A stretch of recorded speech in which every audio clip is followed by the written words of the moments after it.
empezó esta búsqueda de la identificación nacional.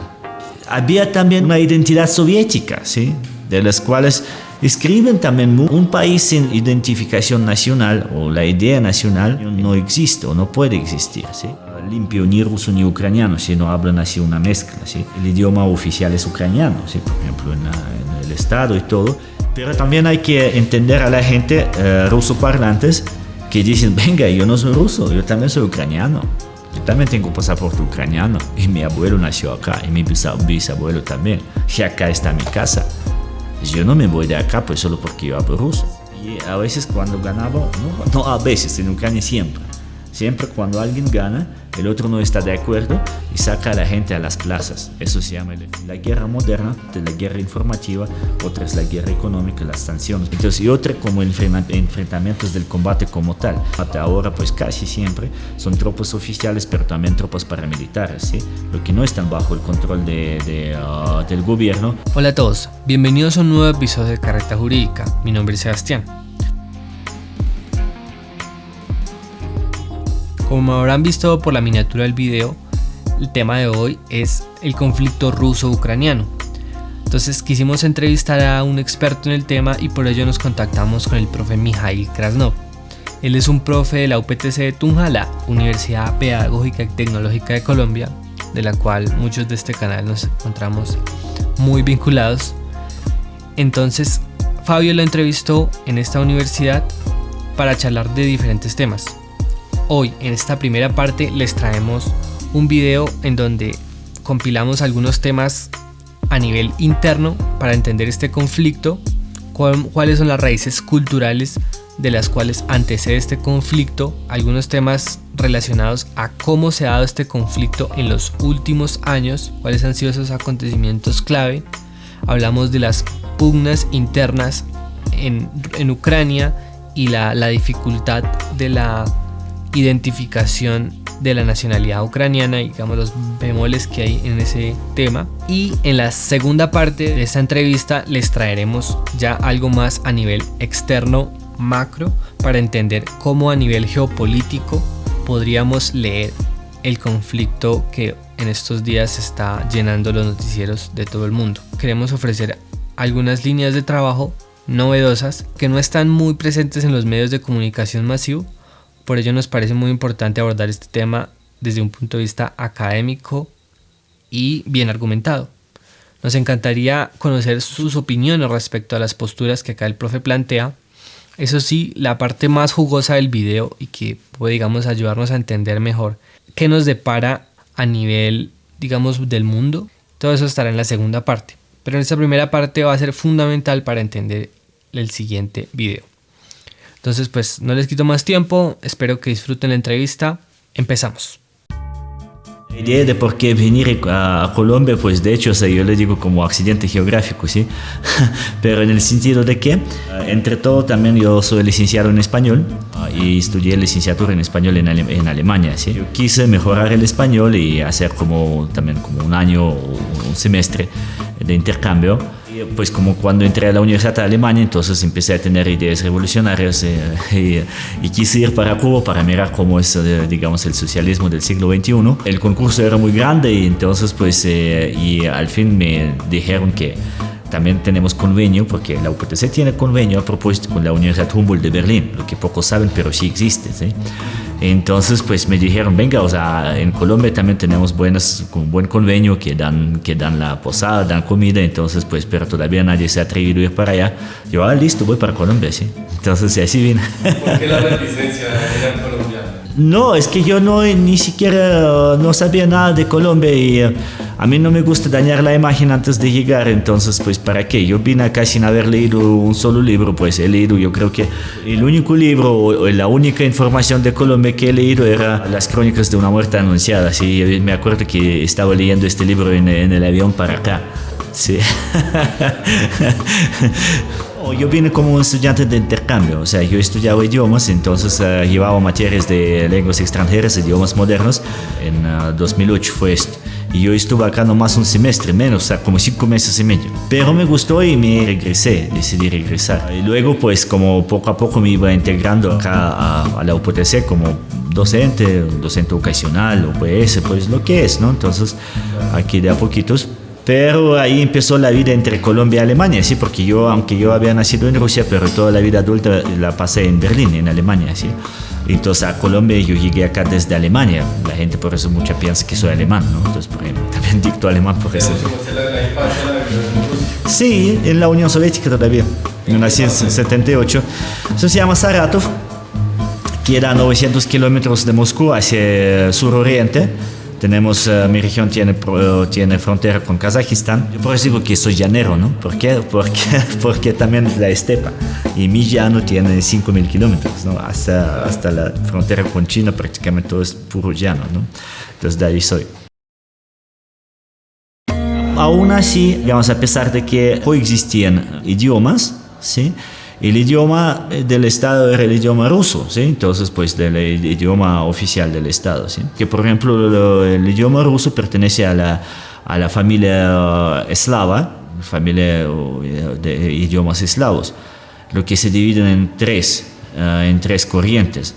Idiomas eslavos orientales, lo que es ruso, ucraniano, bielorruso; occidental, lo que es checo, eslovaco y polaco; y del sur, lo que es serbio, croata, búlgaro, macedonio, ¿sí? Entonces, pero nosotros no nos podemos entender. O sea, yo ahorita estaba aprendiendo también polaco y serbio. Como te digo, a pesar de ser un país multiétnico, había también una identidad soviética, ¿sí? De las cuales escriben también muchos así, libros, y hay unos estudios. Había un estudio sociológico antes de la caída de la Unión Soviética, un estudio sociológico sobre los estilos de vida. El resultado fue como que hay en gran parte el mismo estilo de vida en todo el país soviético, ¿sí? Entonces, antes de la Unión Soviética. ¿Qué pasa ahorita? ¿Sí? Por eso es una pregunta muy importante. ¿Cuándo el país se separa? Entonces nosotros tenemos prácticamente en vez de un solo país tenemos 15, ¿sí? Porque eran 15 repúblicas que formaban, ¿sí? Pero dentro de esas repúblicas también hay sus etnias. Un país sin una identificación nacional o la idea nacional, en mi opinión, no existe o no puede existir, ¿sí? Entonces, al mismo tiempo, como automáticamente, empezó esta búsqueda de la identificación nacional. Tanto desde abajo, por el mismo pueblo, digamos ahí, ¿quiénes somos los rusos? O sea, estaba claro que los soviéticos, nosotros tenemos el sistema socialista, unas ciertas cosas que uno aprendía en el colegio, pues era siempre adoctrinamiento o ideología, como quiera, el cierto comportamiento cotidiano también. Pero digamos ahí, ¿quiénes somos los bielorrusos? ¿Quiénes somos los rusos? ¿Quiénes somos los ucranianos? ¿Quiénes somos los kazajos, por ejemplo? ¿Cuál es la identificación nacional? ¿Sí? Entonces, tanto desde abajo como desde arriba, también la política del Estado llevó a también la nueva búsqueda de la nueva identificación nacional. Entonces, pues, en algunos lugares eso ha tomado forma más extrema, otro menos extrema, porque, por ejemplo, en el oriente, en la Asia Central, lo que era Kazajstán, Tayikistán, Turkmenistán, Uzbekistán, Kirguistán, son esos 5 stanes. Entonces eran países islámicos, pero islam laico también, ¿sí? Entonces ahí nadie iba como mezquitas o a las iglesias de ellos, como se llama. Pero ahora ha tomado forma para islamistas radicales, para el islamismo radical. Entonces muchos países, muchas etnias allá se autoidentifican con Islam radical, o todavía no fuerte, pero es igual, es la tierra fértil para esto, ¿sí?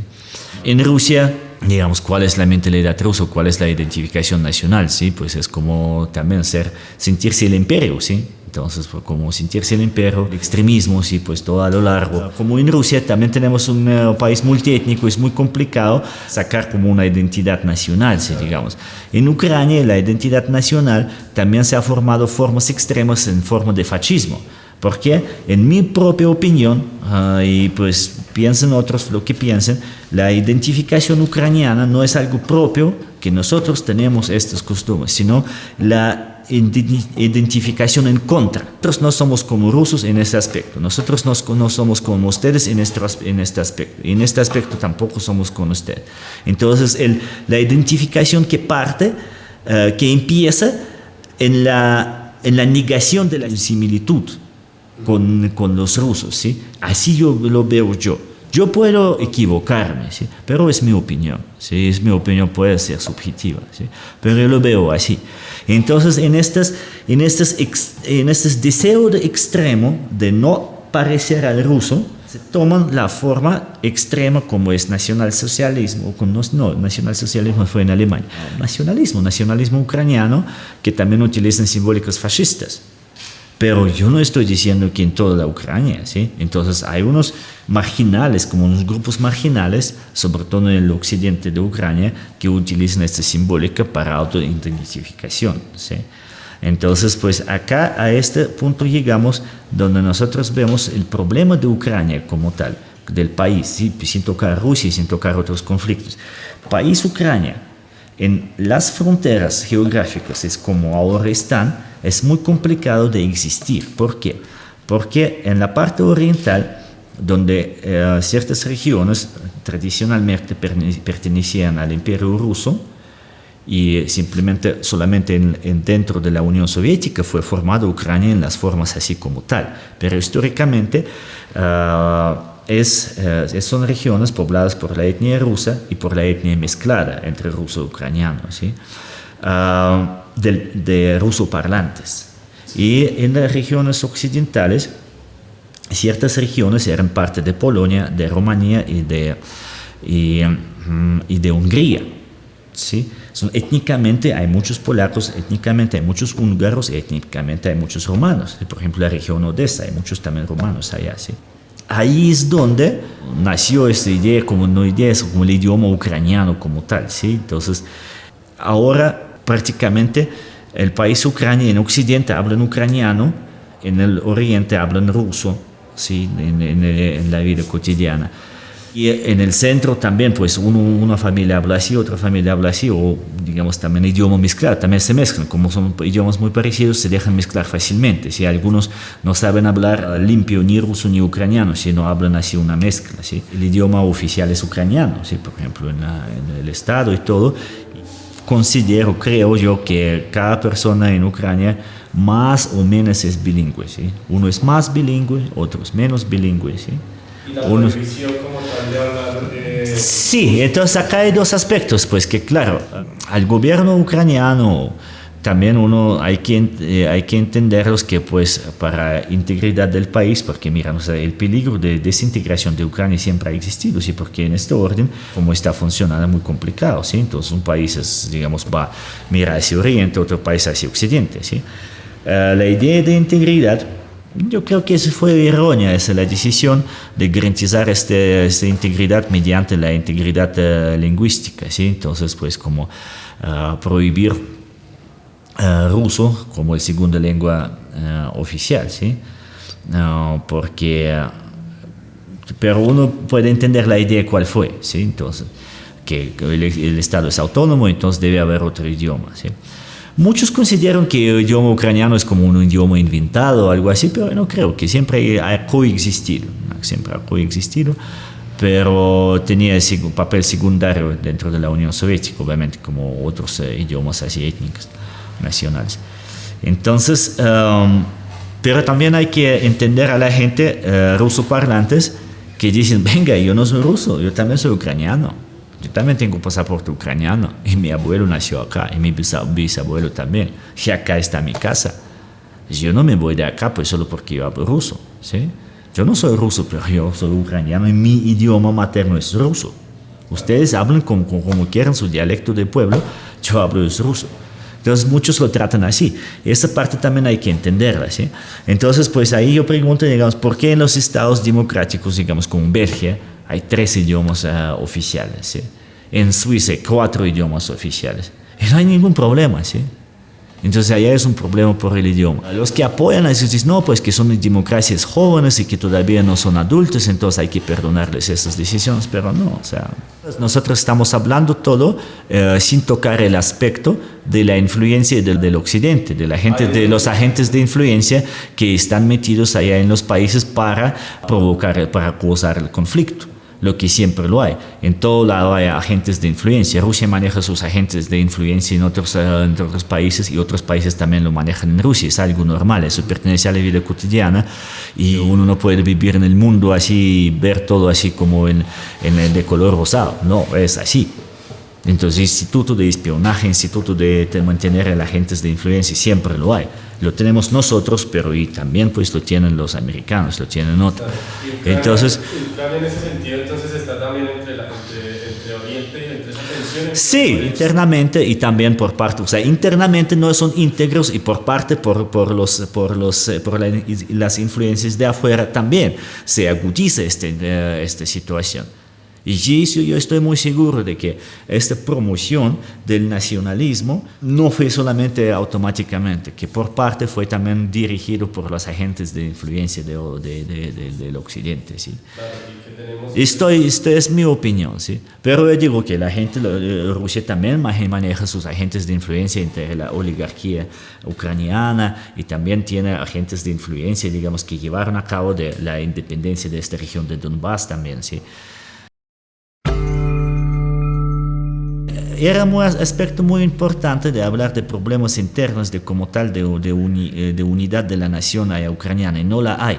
Ahorita a propósito la va a haber más, porque normalmente cuando un país atacan, entonces la gente olvida las diferencias y se unen, ¿sí? Entonces lo que está haciendo Putin puede garantizar que ahí sí donde la gente se identifica más, ¿no? Puede ser que sí, puede ser que no. Vamos a ver, que estamos viviendo los periodos interesantes. Entonces, aparte de eso, la tendencia es para dónde vamos, cuál es el desarrollo, cuál es la visión del desarrollo ucraniano. ¿Vamos a ser parte del mundo occidental o vamos a ser parte del mundo ruso, digamos, o como del mundo oriental, por decirlo así en este caso?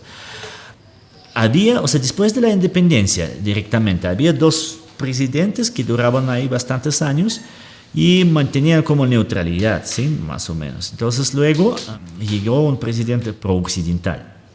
Fue 2005-2009, ¿sí? Lo que pasa es que, ahí no me acuerdo bien las fechas y todo, pero lo que pasa es que allá cada región, o sea, no cada región, sino cada parte, digamos, pro-rusa parlante, ucraniano parlante, había como siempre una rivalidad entre poner su presidente, poner su gobierno, ¿sí? Y a veces cuando ganaba, no a veces, en Ucrania siempre cuando alguien gana, el otro no está de acuerdo y saca a la gente a las plazas. Eso se llama, el fenómeno se llama Maidán. Maidán es plaza en ucraniano, ¿sí?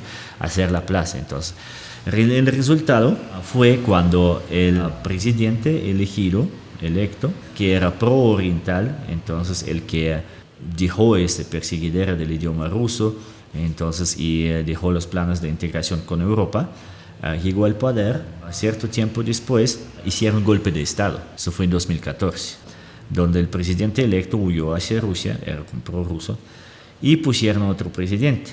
El golpe del Estado no fue reconocido por las regiones de Donbass, de Crimea, ciertas regiones en Oriente, ¿sí? Porque como era presidente de ellos, lo tumbaron, entonces nosotros no lo reconocemos. Esto fue el pretexto, obviamente, ¿sí? Para independizarse. Pues obviamente Rusia, me imagino que eso no era todo espontáneo, obviamente todo iba planeado de cierta manera, ¿sí? Pues, o era previsto, ¿sí? Pero este golpe de Estado simplemente agilizó ese proceso, que era algo lógico igual, ¿sí? Todo lo que está pasando ahora es lógico, es feo, pero es lógico, ¿no? Entonces, pues ahí fue el pretexto de la independencia de estas regiones. Luego, ¿qué pasó? Crimea, vamos a ver el Crimea, ¿sí? Porque fue la anexión de Crimea, anexo, ¿no? De Crimea, ha propuesto en la historiografía rusa, eso se llama reunificación, no anexo, ¿sí? Entonces, lo mismo que tropas ocupantes o tropas libertadoras, ¿no? Entonces, depende de la historiografía, como cada cual lo maneja. Entonces, con apoyo obviamente del ejército ruso, entonces la Crimea proclamó su independencia y hicieron un referéndum para entrar a Rusia, ¿sí? Claro que Rusia tiene sus intereses allá. ¿Por qué? Porque allá la base naval. La base naval y el gobierno ucraniano pro-occidental estaba jugando desde hace mucho tiempo con la idea de sacar la flota rusa allá y poner una flota americana, ¿sí? Bueno, o sea, es lo mismo que poner la flota rusa en Florida, digamos. Hay líneas rojas que en la geopolítica países saben qué es lo que se puede hacer, lo que no se puede hacer, ¿sí? Entonces, primero. Entonces, Crimea entró de facto a Rusia, invirtieron mucho dinero allá, pusieron un puente, lo conectaron. A propósito, Ucrania también hizo un catástrofe humanitario allá, apagándole el agua y la luz a la población de Crimea, pero ahorita ya lo resolvieron. Entonces, allá supieron hacer esto. ¿Qué pasó en Donbass? Estas dos regiones, como región de Lugansk y Donetsk, lo que se forman como región de Donbass, proclamaron la independencia de Ucrania por no haber reconocido el golpe de Estado. Las tropas regulares ucranianas llegaron y hubo un enfrentamiento en 2014, pues desde 2014, o sea, esa guerra no empezó ahora, lo que acá también, porque la información llega por tercera mano, pasando por 5 filtros, digamos, pues, y solo es la visión occidental, que Rusia empezó la invasión. Vea, o sea, la guerra está desde 2014. ¿Sí? Y desde 2014 hasta ahora han fallecido 14.000 personas en esta región de Donbass, pues a mano de las tropas regulares ucranianas, ¿sí? Entonces, pues si hablamos del genocidio o de lo que sea, pues es el genocidio sobre su propio pueblo, si también se puede decirlo así. Entonces, en estas regiones hubo enfrentamientos, como la milicia de Donbass, apoyo inoficial de Rusia, y también de ciertos mercenarios, me imagino. Entonces se manejó este frente y la línea, ¿sí? la línea de las regiones que se independizó, ¿sí? Pero, por ejemplo, la región de Donbass es más grande, pero lo que supieron hacer como garantizar la línea de un pedazo independiente es solamente como la tercera parte de la región como es, digamos, en el mapa, ¿sí? Y fue esta situación muy rara allá en Ucrania que igual era desde 2014 este estatuto extraño de esas dos regiones que no fue reconocido ni por Rusia ni por ningún lado más. Fue regulado este estatuto mediante esos acuerdos de Minsk, que había dos acuerdos. El primer acuerdo de 2014, el acuerdo de Minsk, que garantizaba el cese de fuego, porque había varios puntos, pero son chiquitos, hay como intercambio de los prisioneros y todo, pues normalmente esos puntos son adicionales a los principales siempre. ¿Sí? En todos los acuerdos de cese de fuego hay como ciertos corredores humanitarios, el trato de los refugiados, todo eso también. Pero el tema grueso es el cese de fuego, uno, y segundo, muy importante también, es la federalización, bueno, eso es lo que se llama como federalización de Ucrania, o sea, garantizar a la región de Donbass un estatuto con más autonomía dentro de Ucrania, ¿sí? Dentro del territorio ucraniano, pero con autonomía, ¿sí? Entonces, con autonomía en ciertos aspectos, sea, por ejemplo, idioma ruso, no sé qué se llama así. Entonces, esos acuerdos nunca han sido cumplidos, ¿sí? Porque también estamos hablando de la soberanía del territorio ruso, ¿cierto? Digamos, como una promesa de no injerencia digamos, del bloque occidental o de la OTAN en ciertos territorios o las líneas rojas que se está planteando. Pero eso fue el segundo acuerdo de Minsk, creo. El segundo acuerdo de Minsk fue en 2015. ¿Por qué? Porque el primer acuerdo de Minsk no fue cumplido. Sí, entonces el segundo acuerdo de Minsk fue precisamente el acuerdo sobre el cumplimiento del primer acuerdo, ¿sí? Más o menos así.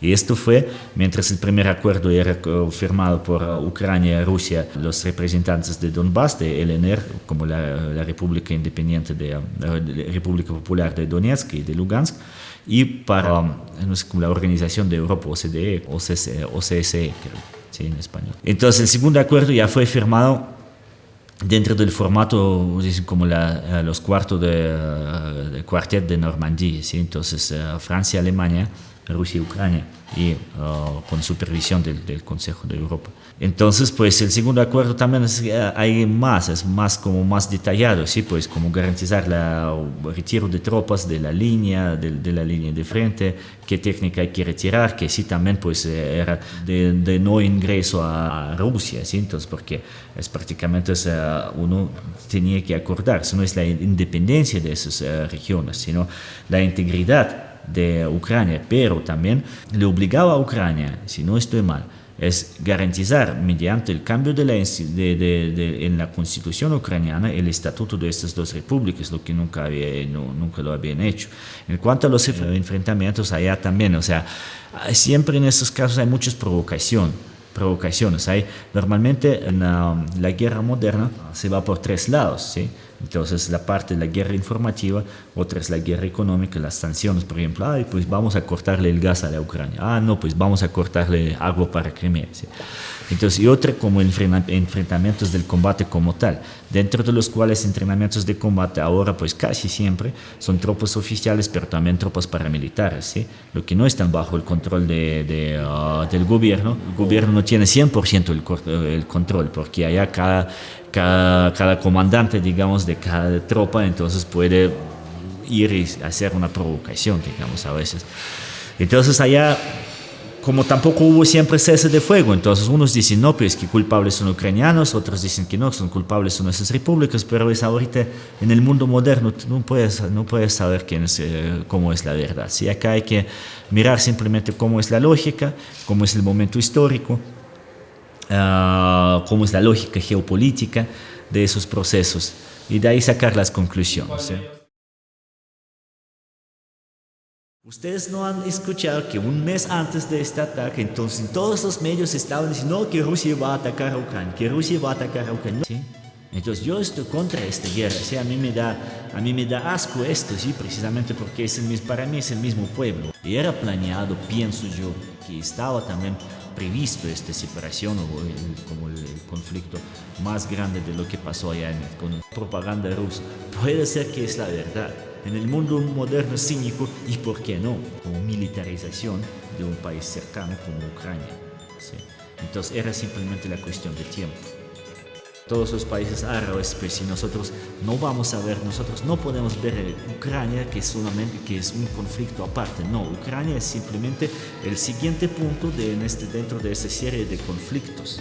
Entonces lo otro es que el mundo está en el proceso de transformación.